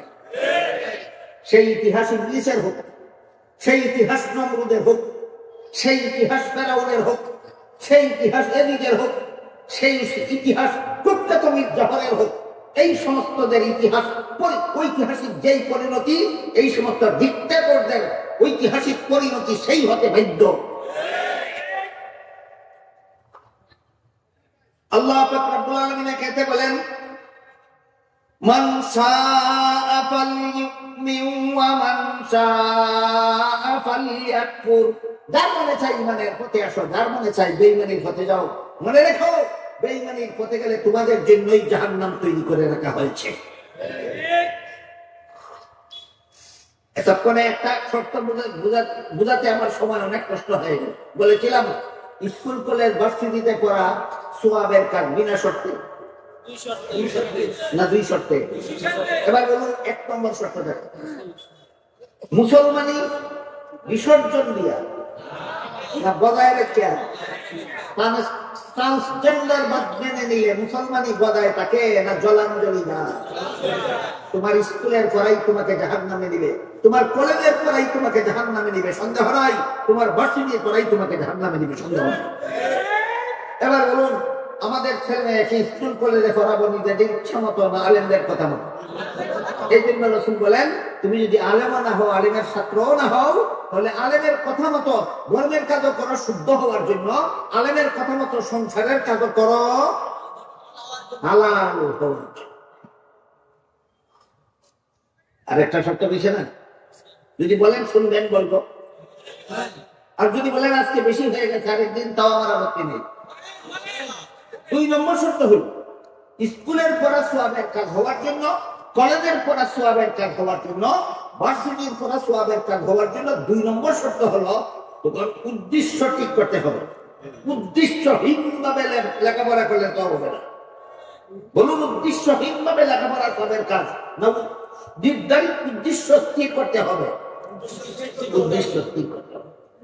এক হাদিসের উল্লেখ আছে, আল্লাহ রাসূল বলেন, কেউ যদি কোরআন হাদিসের ইলম শিক্ষা করে দুনিয়ার স্বার্থ হাসিলের উদ্দেশ্যে, দুনিয়ার স্বার্থ হাসিলের উদ্দেশ্যে, ওই ইলম হাসিল করেনওয়ালা জান্নাতে যাবে, দূরের কথা জান্নাতের সুগন্ধও পাবে না। কারণ উদ্দেশ্য খারাপ। কারণ কি? কোরআন শিখলো, হাদিস শিখলো, জাহান্নামে যাবে কেন? উদ্দেশ্য খারাপ। মাদ্রাসার পরে যদি উদ্দেশ্য ভালো না থাকলে জাহান্নামে যায়, স্কুল কলেজ ভার্সিটির পরে উদ্দেশ্য ঠিক না থাকলে জান্নাতে যাবে? তাহলে আপনি স্কুলে পরে জান্নাতে যাবেন, কলেজে পরে জান্নাতে যাবেন, ভার্সিটিতে পরে জান্নাতে যাবেন উদ্দেশ্যহীন ভাবে পড়লে না উদ্দেশ্য স্থির করলে? এবার উদ্দেশ্যটা আমি বলি। ধরেন আমি স্কুল কলেজে, আমার উদ্দেশ্য হলো আমি সেখানে লেখাপড়া করলে একটা সরকারি সার্টিফিকেট পাবো, সরকারি সার্টিফিকেট পাইলে সরকারি চাকরি পাবো, সরকারি চাকরি পাইলে আমি জীবনভর সরকারি বেতন ভাতা আর কি নাম পেনশন পেনশন পেনশন বুক করতে পারি। এই উদ্দেশ্যে যদি আমি স্কুল কলেজে পড়ি, তাহলে আমার পড়ার উদ্দেশ্যটা হবে জাতির সেবা না পেটের সেবা? তুমি তোমার পেটের সেবার জন্য পড়বো, তো হবে কেন? আর যদি একজন মুসলমানের সন্তান মেডিকেল কলেজে পড়ে এই উদ্দেশ্যে, এখান থেকে পাস করলে আমি এমবিবিএস ডাক্তার হব, ডাক্তার হলে পরে আমি রোগীদের চিকিৎসা করব, আমার চিকিৎসায় রোগীরা সুস্থ জীবন যাপন করার সুযোগ লাভ করবে, এটাও পেটের সেবা না জনসেবা? তাহলে স্কুলের পড়া সওয়াবের কাজ হয়, উদ্দেশ্য যদি জনসেবা হয়। কলেজের পড়া সওয়াবের কাজ হয়, উদ্দেশ্য যদি জনসেবা হয়। ভার্সিটির পড়া সওয়াবের কাজ হয়, উদ্দেশ্য যদি জনসেবা হয়। তাফসীরের কিতাবে বিস্তারিত উদাহরণ দেওয়া আছে, আমি সবগুলি একদিনে বলতে পারবো না, শুধু এটুকু মনে রাখুন যে স্কুল কলেজ ভার্সিটির পড়া সওয়াবের কাজ 2 শর্তে। 1 নম্বর শর্ত, মুসলমানিত্ব জলাঞ্জলি দিয়া না রক্ষা করিয়া। 2 নম্বর শর্ত, পেটের সেবার উদ্দেশ্যে পড়লে না জনসেবার উদ্দেশ্যে পড়লে? জনসেবার উদ্দেশ্যে পড়লে। তাফসীরের কিতাবে লেখা আছে, তোমার স্কুলের পড়া, কলেজের পড়া, ভার্সিটির পড়া, মাদ্রাসার ছাত্র কোরআন হাদিস পড়ার মতো সওয়াব, মাদ্রাসার ছাত্রদের কোরআন হাদিস পড়ার মতো সওয়াব স্কুলে পড়া, কলেজে পড়া, ভার্সিটিতে পড়া। 2 শর্ত সাপেক্ষে। 1 নম্বর মুসলমানিত্ব বজায় রেখে লেখাপড়া করো, 2 নম্বর জনসেবার উদ্দেশ্যে লেখাপড়া করো। বলেছিলাম আল্লাহ রাসূল নিজের উম্মতকে জাহান্নাম থেকে বাঁচার সর্বমোট চারটে পথ দেখাইছেন। 1 নম্বর পথ আলিম হওয়া, 2 নম্বর পথ আলিমের ছাত্র হওয়া, 3 নম্বর পথ ইচ্ছা মতো ঘুমানি আর ইচ্ছা মতো স্কুল কলেজে পড়া, না আলেমদের কথা মতো। এটা 3 নম্বর পথ। 3 নম্বর পথ আলেমদের কথা মতো ধর্মের কাজ করো শুদ্ধ হওয়ার জন্য, আলেমদের কথা মতো সংসারের কাজ করো হালাল হওয়ার জন্য। আর কটা রইল? 4 নম্বরে রাসূল বলেন আও মুহিব্বান, তুমি যদি আলেম হওয়ার সুযোগ না পাও, আলেমের ছাত্র হওয়ারও সুযোগ না পাও, এমন কি আলেমের কথা শোনারও যদি সুযোগ না পাও, তার জন্য 4 নম্বর। যে আলেমের কথা শোনারও সুযোগ পায় না তার জন্য 4 নম্বর। আপনাদের মনে প্রশ্ন জাগতে পারে যে আলেমের কথা শোনার সুযোগ পায় না কিভাবে? 25,000 কওমি মাদ্রাসার 25,000 ইসলামী সম্মেলন হয় প্রতি বছরে, একটা সম্মেলনে গেলেই তো আলেমের কথা শোনা যায়, আলেমের কথা শোনার সুযোগ হয় না কিভাবে? প্রশ্ন জাগতে পারে কিনা? আমি উদাহরণস্বরূপ বলি, ধরুন কথার কথা এক ব্যক্তির 10,000-এর জন্য 10 বছরের জন্য এক ব্যক্তি জেলখানায় বন্দী হয়ে গেল, 20 বছরের জন্য জেলখানায় বন্দী হয়ে গেল, আজীবনের জন্য জেলখানায় বন্দী হয়ে গেল। বাংলাদেশের কোন মুসলমান জেলখানায় বন্দী হয়? এরা এদের কি আলেমের কথা শোনার সুযোগ আছে? সুযোগ নেই। বন্দী, জেলখানায় বন্দী, মাদ্রাসার সম্মেলনে আসতেও পারবে না, আলেমদের কথা শুনতেও পারবে না। এই 3 নম্বর সুযোগটাও এদের নাই। আরো বড় মজার ব্যাপার হইল, বর্তমানে আমাদের সমাজে একটা অপকৌশল চলেছে, সেটা হলো যেই লোকটার সাথে দলিল দিয়া, প্রমাণ দিয়া, সাক্ষী দিয়া, যুক্তি দিয়া, তর্ক দিয়া, জ্ঞান দিয়া, বিজ্ঞান দিয়া, দর্শন দিয়া পারা যায় না, তারা মিথ্যা মামলার আসামি বানাইয়া জেলখানায় বন্দী করে দেওয়া। এইরকম পণ্ডিত বাংলাদেশে নেই। কোন নিরীহ নির্দোষ মানুষের বিরুদ্ধে মামলা করার মতো দুর্নীতিবাজ আছে। এদের জন্য একটা সুসংবাদ আছে, বলবো। যারা মিথ্যা মামলা দিয়া নিরীহ মানুষকে জেলে ঢুকান, হয়রানি করেন, এদের জন্য চমৎকার একটা সুসংবাদ আছে হাদিসে। আল্লাহ রাসূল বলেন, যেই ব্যক্তি জেনে শুনে কোন নির্দোষ মানুষের বিরুদ্ধে মিথ্যা মামলা করবে আর কৌশলে আদালত থেকে রায়টা তার পক্ষে নিয়ে যাবে, আল্লাহ রাসূল বলেন তুমি জেনে রেখো, আদালতের রায় নিছ না, দুনিয়াতে থাকাকালেই জাহান্নামের সার্টিফিকেট গ্রহণ করেছ। মিথ্যা মামলাকারীদের পুরস্কার জাহান্নামের সার্টিফিকেট। মিথ্যা মামলাকারীদের পুরস্কার, আপনারা জাহান্নামের সার্টিফিকেট নিতে চাইলে মিথ্যা মামলা করে আদালত থেকে রায়টা নিয়ে নেন, বস যথেষ্ট পুরস্কার। আর কোন পুরস্কারের দরকার নাই, একটাই যথেষ্ট। আমি বলতেছিলাম মিথ্যা মামলা হোক আর সত্য মামলা হোক, 10 বছরের জন্য জেলখানায় বন্দী হয়ে গেল, 20 বছরের জন্য জেলখানায় বন্দী হয়ে গেল, আজীবনের জন্য জেলখানায় বন্দী হয়ে গেল, দারুল উলুম লতিফিয়া মাদ্রাসার সবাই আসতেও পারলো না, আলেমদের কথা শুনতেও পারলো না, এই লোকটা কিভাবে জাহান্নাম থেকে বাঁচবে? রাসূল বলেন তুমি অন্তর দিয়ে আলেমকে মহব্বত করো, বস তোমার জন্য জাহান্নাম থেকে বাঁচার একটাই পথ, তুমি অন্তর দিয়ে আলেমকে মহব্বত করো। আবার প্রশ্ন আসে কিনা কোন যুক্তিতে? রাসূল বলেছেন আলেমকে মহব্বত করো, এটা ইসলামের বিধান, মুসলমান হইয়া থাকলে আলেমকে মহব্বত করো। যুক্তি নাই, সাধারণ চূড়ান্ত। শুনবেন যুক্তিটা? আলেমকে মহব্বত করার হুকুম কেন ইসলামে দেওয়া হইল? আলেমকে মহব্বত করার বিধান কেন ইসলামে দেওয়া হইল? যুক্তিটা শুনুন। ধরুন এক ব্যক্তি মায়ের গর্ভে থাকা অবস্থায় তার বাবা মারা গেল, হয় না? মা জন্ম হওয়ার পরে এতিম হইল না মায়ের পেটেই এতিম হইল? এই এতিম বাচ্চাটার জন্ম হওয়ার পরে তার বাবা মারা যাওয়ার কারণে তার চাচা তাকে লালন পালন করে, লেখাপড়া শিখাইয়া মানুষ বানাইল। আমার কথা বুঝে থাকলে বলুন, সন্তান জন্ম হলে লালন পালন করে, লেখাপড়া শিক্ষা দিয়ে মানুষ রূপে গড়ে তোলার দায়িত্বটা আসলে কার? বাবা না থাকায় কে করে দিল? চাচা। এখন যদি কোন মুরব্বী ওই এতিম ছেলেটাকে বলে যে তুমি তোমার চাচাকেই বাবার মতো সম্মান করবা, তুমি যুক্তি নাই। যারা বলেছেন আছে, বলুন যুক্তিটা কি? তোমার চাচাই তোমার বাবার কাজ করে দিয়েছে, চাচাই তোমার বাবার কাজ করে দিয়েছে, এই যুক্তিতে চাচাকেই বাবার মতো সম্মান করতে হবে। ঠিক তেমনি ভাবে রাসূল মুফাসসিরিন হযরত আব্দুল্লাহ ইবনে আব্বাস রাদিয়াল্লাহু আনহু বলেন উম্মতের আলেমগণকে নবীর মতোই সম্মান করতে হবে। কেন? হাদিস শরীফে রাসূল বলে গিয়েছেন, ওয়া ইন্নাল উলামা ওয়ারাসাতুল আম্বিয়া, আলেমগণ নবীগণের কাজ করেন। নবীকে পাইলে যেইভাবে সম্মান করতা, আলেমগণকে সেইভাবে সম্মান করবা, কারণ আলেমগণ নবীগণের কাজ করে। আলেমগণ, এবার বলুন, রাসূল যে বলেছেন আলেমকে মহব্বত করাই তোমার জাহান্নাম থেকে বাঁচার পথ, এর পক্ষে কোনো যুক্তি নাই? এই যুক্তিতে তুমি যদি আলেম হতে না পারো, আলেমের ছাত্র হওয়ার সুযোগ না পাও, আলেমের কথা শোনার সুযোগ না পাও, আলেমকে মহব্বত করো, এই মহব্বতের দ্বারাই তুমি জাহান্নাম থেকে বাঁচবে। আর 2-3 মিনিট যদি ধৈর্যের সাথে শুনেন, 2টা হাদিসের সারমর্ম শোনাবো। যারা আলেমকে মহব্বত করতো, এরা হাসরের মাঠে, হাসরের বিচারে জাহান্নাম থেকে বাঁচবে কিভাবে। হাদিস শরীফে আল্লাহ রাসূল বলেন, হাসরের মাঠে যখন সারা দুনিয়ার সমস্ত মানুষ জীবিত হয়ে দাঁড়াবে, আল্লাহ আলিমগণকে বলবেন, তোমরা জগতের সমস্ত মানুষ থেকে আলাদা হয়ে আলাদা কাতারে দাঁড়াও। আলেমগণ আলাদা কাতারে দাঁড়ালে পরে আল্লাহ বলবেন, হ্যাঁ আলেমরা, তোমরা জান্নাতে চলে যাও। তাহলে আলেমরা জান্নাতে যাবে, কথাটা হাদিসে আছে কিনা? কাজে আলেমের নামাজ রোজা না করলে আর অসুবিধা কি? আলেম সুদখোর, ঘুষখোর, মদখোর, গাঁজাখোর, দুর্নীতিবাদ, জালিয়াতিকারী হয়ে আর অসুবিধা কি? এই প্রশ্নের সংক্ষিপ্ত জবাব হইল, আলেম 2 প্রকার। এক প্রকার সমাজের দৃষ্টিতে আলেম, আর এক প্রকার আল্লাহর দৃষ্টিতে আলেম। সমাজের দৃষ্টিতে আলেম কারা? যারা কোরআন হাদিসের ইলম শিখে, তাদেরকেই সমাজে আলেম বলে। আল্লাহর দৃষ্টিতে ইলম শিখলেই আলেম হয় না, ইলম শিখার পর ইলম মতো জীবন যাপন করলে আল্লাহর দৃষ্টিতে আলেম হয়। এবার বুঝে থাকতে বলুন, আল্লাহর দৃষ্টিতে যিনি আলেম, তিনিও বেনামাজি হতে পারবেন? আল্লাহর দৃষ্টিতে যিনি আলেম, তিনিও দুর্নীতিবাদ হতে পারবেন? আল্লাহর দৃষ্টিতে যিনি আলেম, তিনিও বাটপারি করতে পারবেন? সুতরাং আল্লাহর দৃষ্টিতে যারা আলেম, তাদেরকে আল্লাহ হাসরের মাঠে বলবেন, তোমরা জান্নাতে যাও।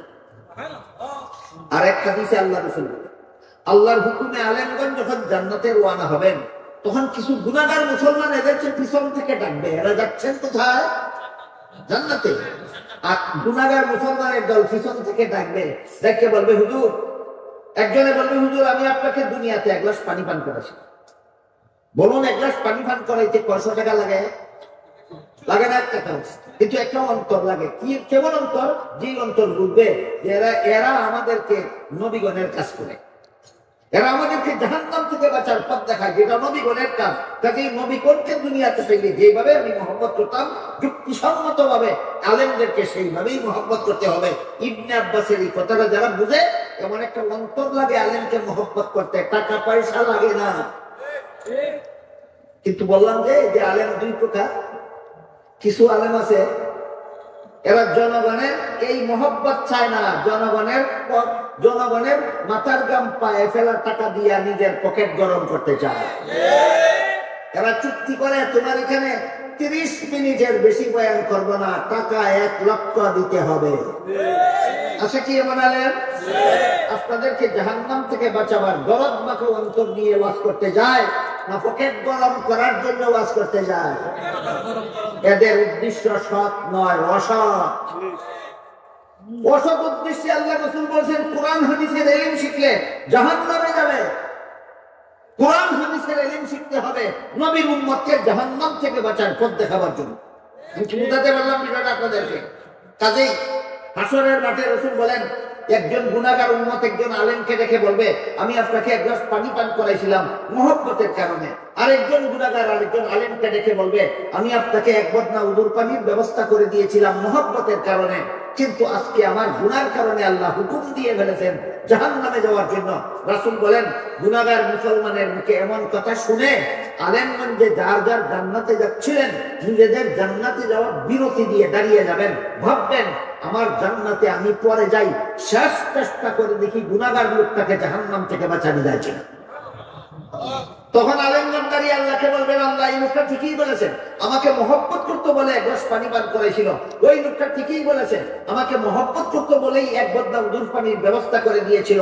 তখন আল্লাহ বলবেন, আলেমরা শোনো, এদের গুনার কারণে আমি হুকুম দিয়েছি জাহান্নামে যাওয়ার জন্য, কিন্তু তোমরা যেহেতু সাক্ষী দিলা এরা তোমাদেরকে মহব্বত করতো, তোমাদের সাক্ষীর কারণে আমি এদেরকে মাফ করে দিলাম, জাহান্নামে যাওয়ার হুকুম প্রত্যাহার করে নিলাম। আলেমরা তোমরাও জান্নাতে যাও, ওইসব গুনাহগার মুসলমানদেরকে সাথে নিয়ে যাও। আমার আগাগোড়া কথা বুঝে থাকে, বলুন এই দলটা কত নম্বর পথে জান্নাতে গেল?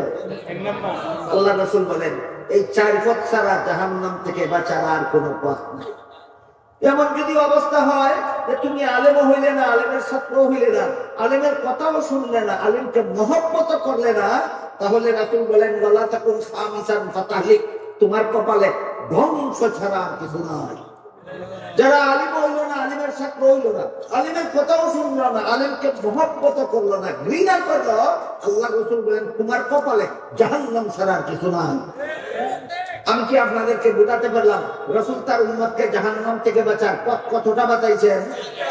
1 নম্বর আলেম হওয়া, 2 নম্বর আলেমের ছাত্র হওয়া, 3 নম্বর আলেমের কথা মতো জীবনযাপন করা, 4 নম্বর আলেমকে ঘৃণা করা, মহব্বত করা। আল্লাহ আপনাদের আমাদের সবাইকে 4 পথের কোনো না কোনো পথে জাহান্নাম থেকে বাঁচার সৌভাগ্য দান করুন। সবাই বলুন আমিন।